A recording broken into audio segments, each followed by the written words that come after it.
Chers paroissiens du secteur d'Arlon, chers amis internautes, merci de nous rejoindre pour poursuivre ensemble notre circuit des églises du secteur d'Arlon et surtout pour entendre les messages du temps de confinement que nous propose l'unité pastorale d'Arlon avec notre doyen Pascal Roger. Notre 13e étape du circuit nous conduit à Fouches. L'origine de l'église est difficile à définir précisément, tant celle que nous observons aujourd'hui est le fruit de très nombreuses évolutions. En fait, comme nous sommes presque à la fin de la visite des églises de notre secteur d'Arlon, c'est peut-être l'occasion de nous pencher sur la genèse de nos églises d'une manière plus générale.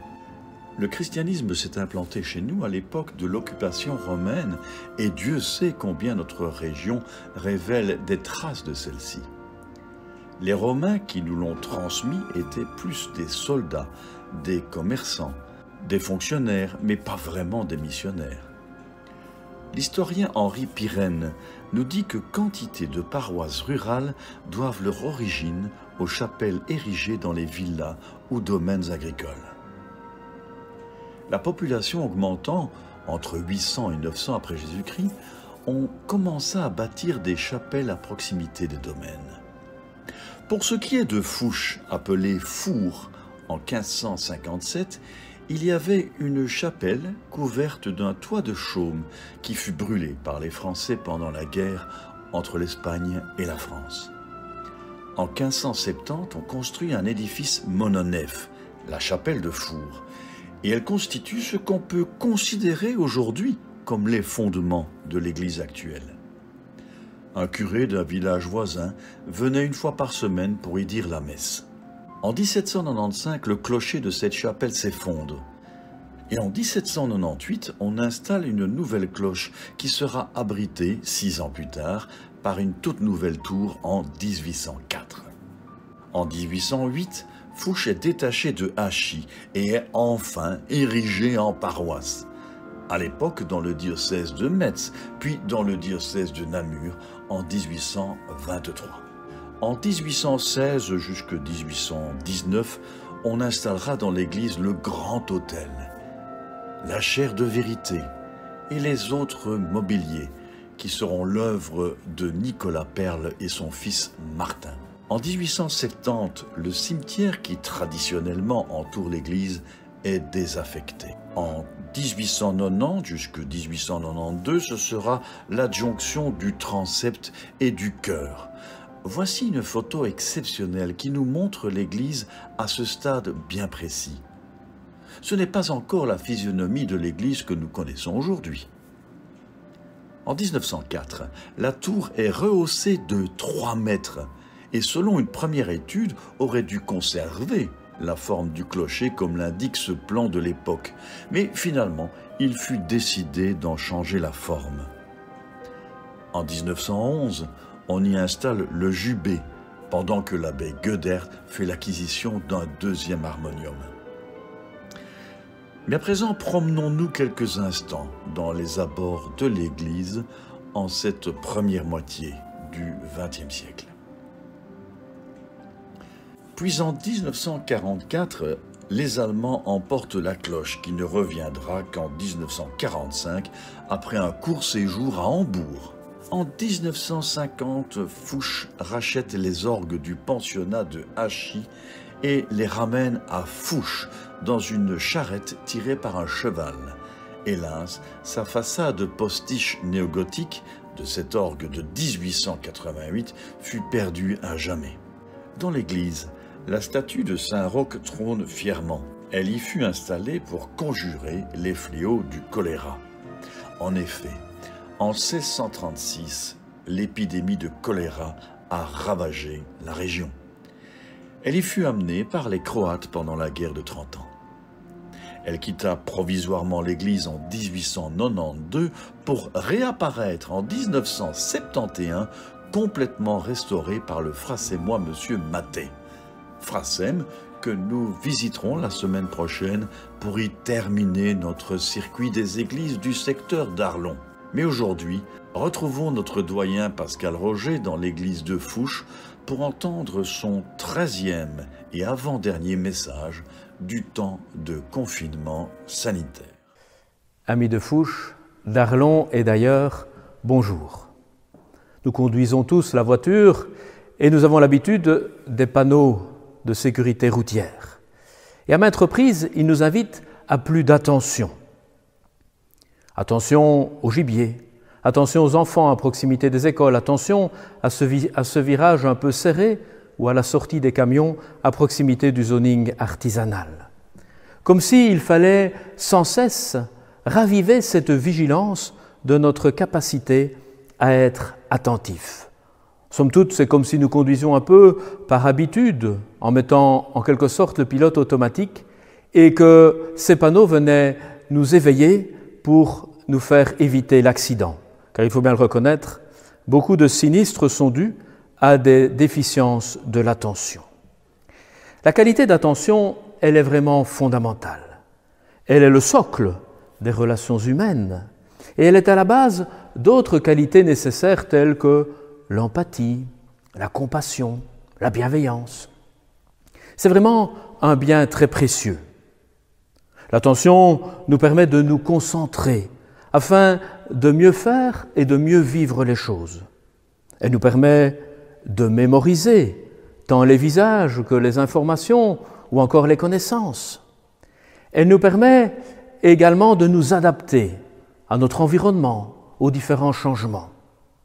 L'attention est nécessaire aussi à une communication de qualité, notamment parce qu'elle permet une écoute vraiment précise, une écoute bienveillante, une écoute active. Elle nous permet également de prendre soin les uns des autres, de percevoir les besoins ou les désirs de ceux qui nous entourent. Véritablement, elle est extrêmement précieuse pour les relations humaines, pour vivre en société, pour vivre ensemble. Mais voilà, il faut le reconnaître, la qualité d'attention aujourd'hui est en danger. Notre capacité attentionnelle est en péril. Pourquoi ? Eh bien, savez-vous que la quantité d'informations numériques que nous recevons double tous les 4 ans. C'est-à-dire que pour notre capacité mentale, c'est un véritable raz-de-marée, un bombardement qui génère angoisse et stress permanent. Savez-vous que dans notre vie quotidienne, aujourd'hui, nous sommes distraits à peu près toutes les 3 minutes. Et cela nous donne un sentiment de stress inévitable, comme si nous étions pressés par le temps et toujours en devant nous remettre sur le métier de ce à quoi nous sommes attentifs.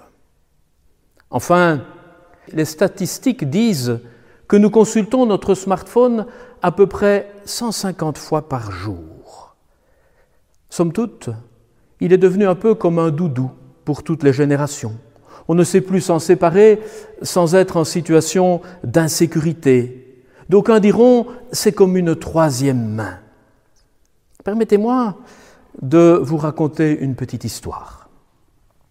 Une institutrice avait donné comme devoir à ses élèves de rédiger un petit texte répondant à la question « Quel serait ton plus beau souhait ?» 2 jours après, elle ramasse les copies et le soir, à proximité du feu au cœur de la maison, elle fait ses corrections. Son mari est assis à côté d'elle dans le fauteuil et lit son roman favori. Et à un moment donné, l'institutrice se met à pleurer.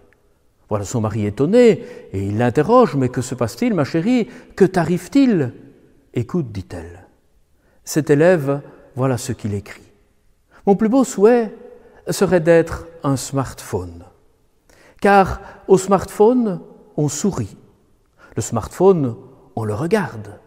Dès qu'il sonne, on se précipite pour aller le décrocher. On ne s'éloigne jamais de lui, on le caresse tant que l'on peut. Et si jamais il avait une difficulté, on court chez le marchand pour le réparer. On est toujours attentif au smartphone.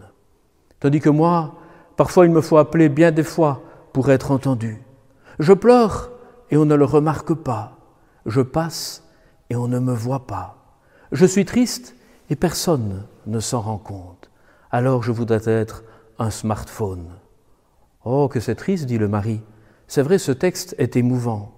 Oui, dit-elle, Et sais-tu qui l'a écrit? Notre petit garçon. Dès lors, vous le comprendrez, notre société n'est pas en faveur d'une qualité d'attention. Et pourtant, celle-ci est vraiment primordiale pour une meilleure conscience de ce que nous sommes, de qui nous sommes, pour des relations davantage qualitatives, pour un bien-être au quotidien, pour profiter de l'environnement dans lequel nous sommes, pour habiter le temps avec sérénité. Tout cela nous est bien nécessaire. Alors que faire pour revitaliser notre qualité d'attention? D'aucuns diront, et c'est à la mode aujourd'hui, il faut faire de la méditation, et ils n'ont pas tort. Mais le patrimoine chrétien est là aussi pour nous y aider. Et le temps liturgique qui va s'ouvrir pour tous les chrétiens et qu'on appelle le carême est précieux en cette matière. Il nous donne 3 outils très simples. Le premier, c'est la prière. Et la prière commence par un retour au plus intime de soi-même, pour rejoindre ce qu'il y a le plus intérieur, là où se trouve un hôte de qualité qui, lui, ne laisse jamais l'attention défaillir à notre égard. Et en même temps, il nous permet d'être pleinement nous-mêmes et de retrouver un silence si précieux. Une prière qui s'éclaire aussi à la lumière de la parole de Dieu, une parole vitalisante, une parole qui mérite vraiment qu'on lui prête attention. Ensuite, il y a le jeûne. Le jeûne, c'est un chemin de libération. Face au côté addictif des moyens modernes de communication, il pourrait être aujourd'hui un chemin très précieux qui libérera de l'espace pour développer notre qualité d'attention. Enfin, il y a la solidarité. Et pas de solidarité sans une attention déployée. Et cette solidarité nous invite à prendre conscience que nous sommes interdépendants et qu'ensemble, au cœur de cette humanité, nous pouvons nous épanouir pleinement et vivre heureux. Dès lors, je vous invite à investir ce carême avec détermination pour qu'il soit un temps merveilleux où vous allez développer la qualité d'attention qui ne pourra que contribuer à votre bien-être et à vos bonnes relations. Je vous invite pour cela à guetter les différentes propositions que vous feront les paroisses du secteur d'Arlon. Des propositions en matière de solidarité, notamment avec le Sud et tout particulièrement avec le Congo, grâce à la collaboration d'Entraide et Fraternité, qui nous propose toujours des projets très concrets, mais qui nous invite aussi à un engagement décisif pour faire pression sur les politiques, afin notamment cette année de revoir la dette des pays pauvres. Je vous invite à être attentif aussi à toutes les propositions pour nourrir votre vie spirituelle. Et enfin, bien sûr, à ne pas rater une occasion de vivre un jeûne authentique. Je vous souhaite un carême revigorant.